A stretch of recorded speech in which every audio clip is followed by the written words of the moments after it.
Hey Alpha fam, thank you for subscribing. Thank you for supporting this channel. Today on Alpha Commission, we're going to go over the Bitcoin chart. Of course, we are seeing some type of little pullbacks, especially across the altcoins, as the market does seem to be preparing for a dump. That's because, of course, there was some oil price spike due to OPEC, and so the risk on assets basically took a hit.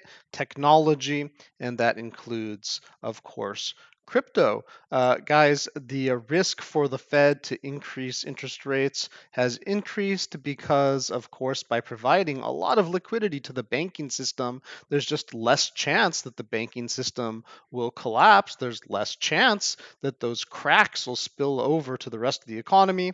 And so they've kind of put a band aid over that issue, which then would actually free them up to be able to increase interest rates later on, should we have increasing inflation, which is what higher oil prices, uh, would imply. And so that's why you're seeing the market take a hit. Let's head straight over to the chart. This is the 4-hour for Bitcoin.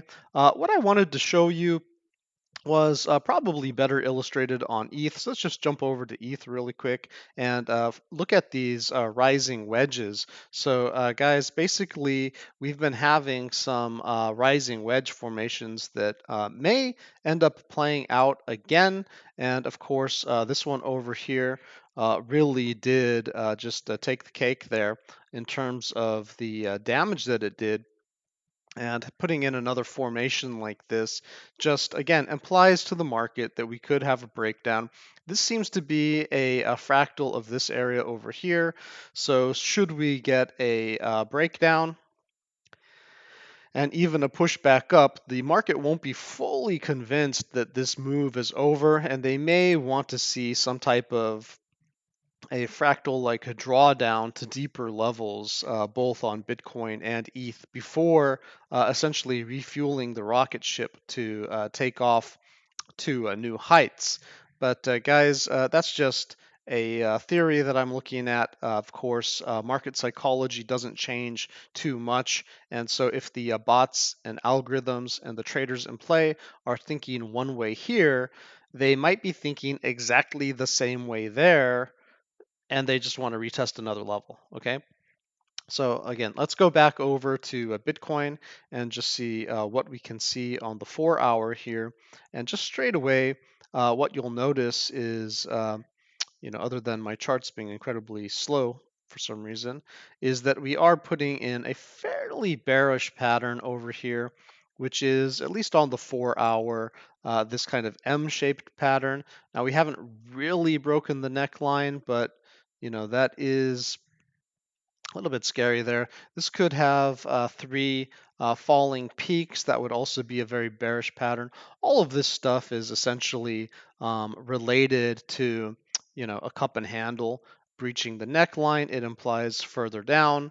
It also is, of course, related to, head and shoulders, where again, breaching the neckline, you go down. Again, all of this is just price action. We don't really care about the patterns.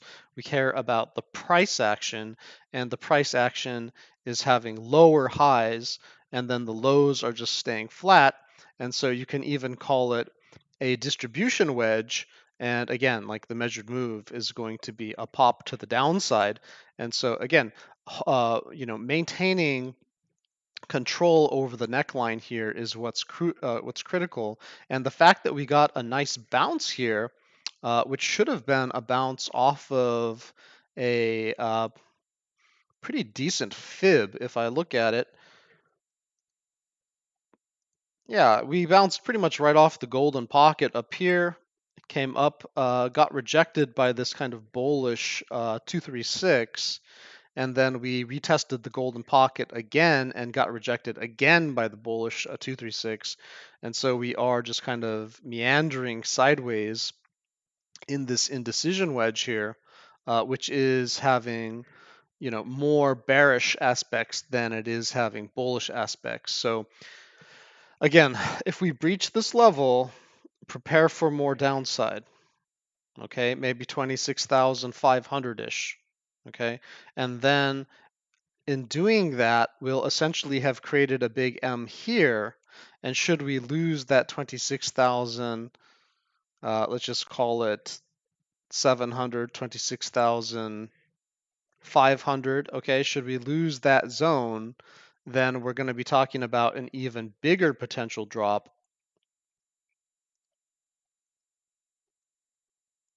right? To maybe even that 23 to 25,000 area that I was talking about in previous episodes. Okay. So guys, these things that I point out in the group Discord, which there's a link to join in the description of the video below, or on past videos, they usually are pretty important points that I'm mentioning. And now we can see the distribution that comes along with that, right? So we are paying attention to this key level right here around 27,500. Hold on to that, maybe no issue. Lose that, and it could start a chain reaction to the downside on the smaller time frames and then into the medium time frames, and that could lead even into the higher time frames. Let's see, guys, let's go ahead and jump over to the daily chart because we want to put some key levels on here. And you know what? Let's scratch that. Let's go ahead and put our EMAs on and take a look at the EMAs on the 4-hour, just so we can see where, at least on a EMA's perspective, we might have some support should we fall down. And right away, I can just see, a couple areas that look really good. We can see a lot of support tightly in here around 25,000 to 25,500. We can see a pretty good area here around 23,000. And then we can see our last resort at basically 21,000. And so this was a zone that we bounced off of before. And then also this was a zone that we bounced off of before. And that would correspond to this area and also this area. So my guess is that if this bearish fractal, does repeat and we come down, that our first area to look at, just by looking at EMAs, would be that 25,000 to 25,500, or it would be probably the 23,000. This might have been a little bit more pronounced because of the USDC thing, but assuming that this is just regular price action and not some type of weird crisis thing, then maybe 23,000, right? We really don't want to break under 20,000, or we're going to break structure, and this chart will have a super M that could take us all the way down to our range lows of 16,000. So be aware of the super M also. We don't want to lose 19,600 or so. Let's be super precise here. We don't want to lose 19,000, 580, okay, on the Coinbase chart here. I think I could probably just stop the episode there, but you may want some key levels to watch out for on the daily. So assuming that TradingView wants to load, let's go ahead and put on the daily here, and let's just see, what general levels are we going to be playing with the next couple days. And you can see that bears don't gain control on the daily until we get under 23,000, which is called 600-ish. We're going to be very neutral in our position on the daily RSI as long as we're above 26,500. So if we hold 26,500, probably, no big deal, okay? But getting underneath that level, it's just harder to put the pieces back together. You start turning around some of these EMAs to the downside, and that can imply a bigger squeeze. So, but, to 26,500, no big deal. much better should we be able to put the bulls back in control above 28,000, let's call it 300, okay? There's slight variance day to day, but let's just call it around 28,300. Bulls will have a good shot of getting back into control. And what we really, really, really want to capture, it's not this general continuation level. It's not putting in a higher wick. We want to capture the volatility pivot, guys, and that's going to be at 28,680. Let's just call it 28,700. Now, the more time that we spend lower in the chart, it will come down a bit. So, we can be conservative and say 28,600. Should we be able to grab that area, then we're going to have a high degree of probability that we'll continue to the upside, even if we haven't taken out these wicks yet. We can kind of front run it, right? Like that's the benefit of this system because we're looking at where we're gaining momentum, where are the bulls in control, are we holding or are we losing momentum, right? This sort of thing. And so, again, get above that alpha momentum pool and then capture the daily volatility pivot. That's what we want to do to be bulls. But you can see we do have this 4-9 squeeze potentially to the downside. It was, candle blocked by this 800 EMA. Which is one of my secret weapons here in the EMAs that I use, just like the 4 EMA, right, is my specialty. I also use the 800, and you can just see the support that it had. Now, if we do break that, it could be a massive squeeze to the downside because that is a very high tension EMA. Just like we had this 300 EMA over here, another one that's my specialty that I use that a lot of other shows don't use. We did break through that, and that created a powerful squeeze, high tension squeeze that brought us all the way down here. So the 800 can be very serious to violate, and we don't want to do that, okay? So holding above 27,500, even to holding above 27,000, just kind of wicking down there, but closing candles above it is still going to be very bullish because the chart will want to maintain this line. Just you can see the candles, they want to maintain that line, just like they wanted to maintain the 300. They just weren't able to do it, and so they maintained it as resistance, right? Until buyers just stepped in and just blasted through it, right? And we're seeing this debate going on with the 800 essentially right now. Let's go ahead and go over to the weekly because we did have a weekly close and everything closed really well on the weekly. Okay, guys, that's why I can't be too bearish because the weekly did its job right and every single thing on the weekly looks incredibly bullish. The only thing that I don't like is that currently we're above the 4 SMA and that could portend a potential turnaround. It used to be underneath this thicker pink line, the thin pink line, but now it's on top of the thicker pink line. That suggests a little bit of a reversal at play. And we're getting a little bit of a bounce here off of the 100 weekly, which is basically very similar to the 800 daily. But, guys, I don't know if it's going to do it, okay? Like we're having a little bit of a fight here, a little bit of a fight. But the thing is, on the weekly, the bulls are in control. And so it doesn't really matter if we take a little bit of a dip, even a dip into the alpha momentum pool, test around that 25, test around 24, 25, right? Even coming all the way down and tapping 23,500 like in just a flash wick and then pulling back up. As long as we pull back up above 26,000, we will have maintained control of the volatility pivot on the weekly. And we have like 6.5 days to do this, plenty of time for a dip and then just a recapture of the volatility pool. And should we hold on to 27,230, I mean, it'll be an open secret that we are just super bullish, okay? Now, one thing that could happen is that we do just come down here and then we have to consolidate for a while before we get back above those levels, and then we take off, basically put in an accumulation wedge. And this is a theory that I have that is necessary in order to fuel the gas tank of the rocket ship. And so, we're going to be looking out for that. And I can show you what that might look like. Don't get too freaked out by this.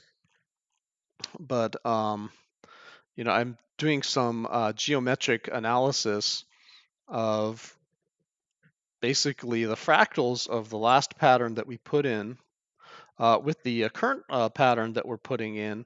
And right now, I can see that just by way of analogy, can you see these two pink lines, right? And the price action that kind of bumped their head on the top of the top pink line? You see my arrows pointing to it, right? And then what happened? We got sent all the way back down to this teal line here, this teal diagonal. Here, let me turn off my EMAs. Clean this up a bit. There we go. So we basically had this little pink zone here, right? And it broke down to this kind of teal line right here. And that teal line had to put in an accumulation wedge, which just sent the chart. Okay, so if we drop, I think we might be doing something very similar to this. And you can see we came off the lows here, right? And then just kept putting in higher lows on the macro, and then we just got sent after this last accumulation wedge after being rejected at the pink area there. Now let's fast forward to my current analysis. Now the geometry is different. It's a different market, right? Geometry is different, but the key levels still are in play. The fractal is in play, okay? And people have a very difficult time imagining this, but I have a very easy time imagining this. I do art as a hobby, and my eye is just very well trained to similarities. And so what we're seeing here is yes, this one is exaggerated, and in the other chart there was an area over here that's exaggerated, as well as the COVID drop. That was an exaggeration, right?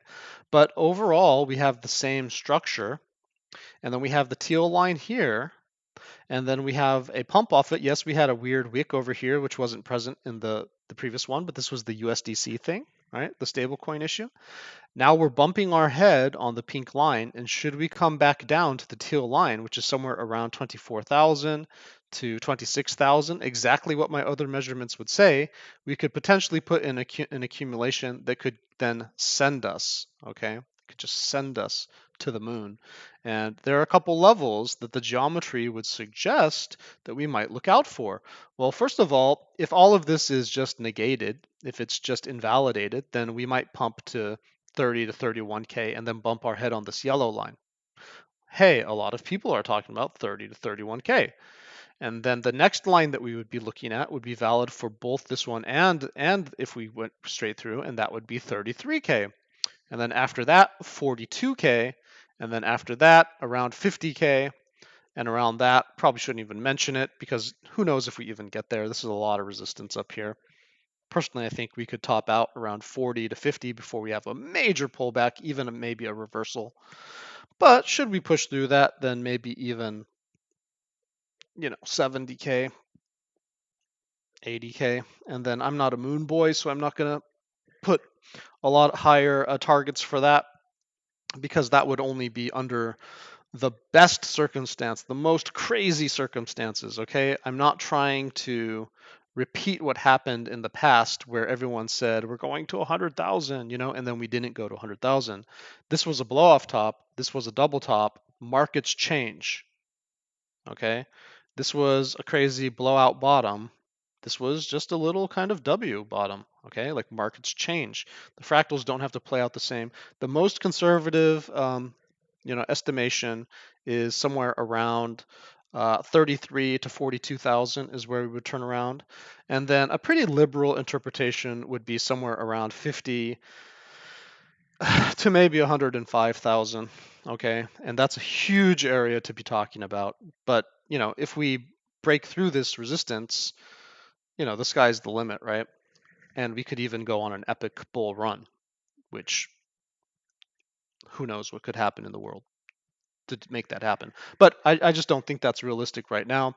And there is a good argument that due to recessionary factors, we could turn around, come back. Because of that double top that we had, we could even make a lower low. And then we do that epic bull run for all time, okay? And the key point here is that in the past we've had blow off tops, but this is the one cycle that we have a double top. And double tops usually suggest a lower low. That's why I strongly prefer for people to be conservative in this weird global economic kind of, just very weird circumstance that we're in, and just to be reasonable and take your profit regularly and don't count on those higher levels. They tricked us last time. Don't be tricked again, okay? Don't listen to those $1 million targets, okay? We just want to be reasonable and make sure that we make money. That's all. Guys, thank you for joining. Thank you for subscribing and showing your support for this channel. That was your alpha for the day. Stay safe and happy trading.